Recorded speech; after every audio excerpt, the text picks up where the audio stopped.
बिस्मिल्लाहिर्रहमानिर्रहीम अस्सलाम वालेकुम नाज़रीन, मैं हकीम मोहम्मद शहबाज हूँ। आप यूट्यूब चैनल देख रहे हैं। इस वीडियो में हम बात करेंगे जिन लोगों के जिस्म में मर्ज़ है, कोई बीमारी है, ऐसी बीमारी के जिस्म से जाने का नाम नहीं ले रही, साल हा साल से जो है जिस्म में चली आ रही है। बहुत सारे जो है टेस्ट करा लिए हैं, बहुत सारी जो है रिपोर्टें वगैरह करा ली हैं।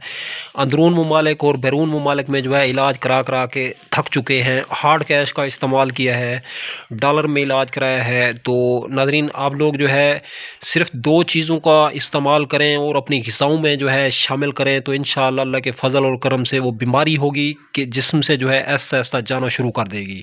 तो नाज़रीन, वो दो चीज़ें क्या हैं? बंद गोभी है और गाजर है। इन दोनों चीज़ों को पकाएँ और पका के सालन आप लोग जो है जितना खा सकते हैं इसका खाएँ। तो इंशाअल्लाह अल्लाह के फ़ज़ल और करम से बीमारी कोई भी है, किसी किस्म से भी ताल्लुक़ रखती है, तो इंशाअल्लाह फ़ौरन जो है जाना शुरू कर देगी।